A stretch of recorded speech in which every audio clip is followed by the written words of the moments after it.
우리가 매일 사용하는 치약 잘 알고 계신가요? 오늘은 올바른 치약 사용법을 말씀드릴게요. 첫 번째, 칫솔지로 맹물로 입안을 여러 번 헹궈야 합니다. 양치할 때 자신도 모르게 치약의 2%에서 3%를 먹게 된다고 합니다.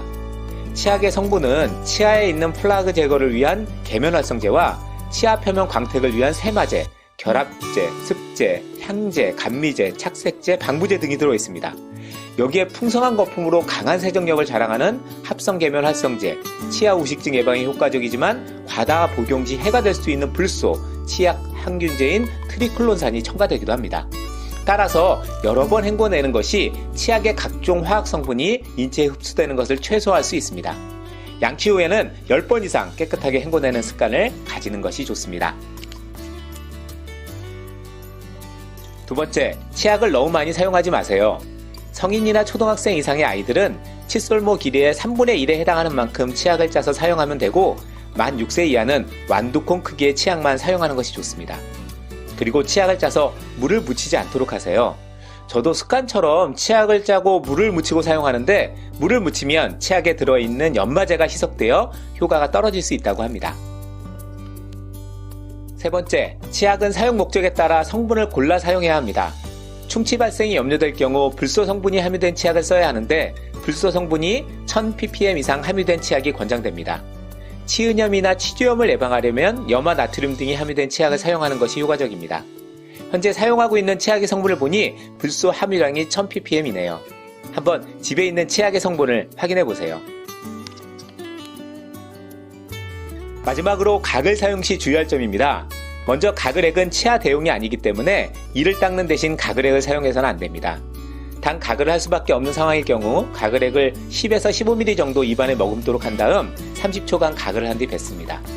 여기서 주의할 점은 가글을 한 후 최소 30분간은 음식을 섭취하지 않도록 합니다. 만 2세 이하의 어린이는 가글액을 삼킬 수 있으므로 사용하지 않는 것이 좋습니다. 또 하나, 에탄올을 함유한 가글액의 경우 사용 후 음주 측정에 영향을 줄 수 있다고 하니 조심하세요. 마지막으로 치약은 치아를 닦는 것뿐 아니라 다양한 용도로 활용할 수 있는데요. 치약을 활용할 수 있는 유용 팁을 소개합니다. 먼저 휴대폰에 스크래치가 났을 때 헝겊에 치약을 조금 묻혀 흠집이 난 액정이나 휴대폰 뒷부분을 조심스럽게 닦아내면 흠집 투성이 휴대폰도 새 것처럼 만들 수 있다고 합니다.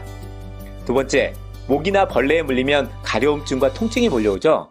벌레 물린 데나 곤충에 찔린 곳에 치약을 조금 바르면 가려움이 멈추고 덜 부어오른다고 합니다. 대부분의 치약에 들어있는 박하 성분이 자극받은 피부를 가라앉히는 데 효과가 있기 때문입니다. 세 번째, 집에 하얀색 운동화 있으시죠? 캠퍼스와 같이 천으로 된 하얀색 운동화는 때가 잘 타고 아무리 세탁해도 검은색 얼룩이 그대로 남아있을 때가 많죠. 이럴 때 신발을 물에 적시고 치약을 구석구석 발라줍니다. 5분에서 10분 정도 가만히 뒀다 물로 헹궈주면 때가 탄 운동화도 마치 새로 산 운동화처럼 뽀얗게 만들어줍니다. 마지막으로 녹슨 액세서리 세척할 때도 유용한데요. 치약을 콩알 정도 크기만큼 칫솔에 묻혀 액세서리 전체를 문질러줍니다. 그런 다음 약 10분 정도 가만히 두었다가 물에 깨끗이 헹궈주면 다시 반짝반짝 윤이 나게 만들어줄 수 있습니다. 치약은 치아 건강을 위해 필요한 것이지만 다양한 화학물질이 들어가 있기 때문에 반드시 잘 헹궈줘야 하고요. 절대 많이 사용하는 것이 좋은 것은 아닙니다. 치약을 물에 적시고 닦는 습관도 버리시면 좋을 것 같습니다. 건강 정보를 전달하는 지식 채널 건전지입니다.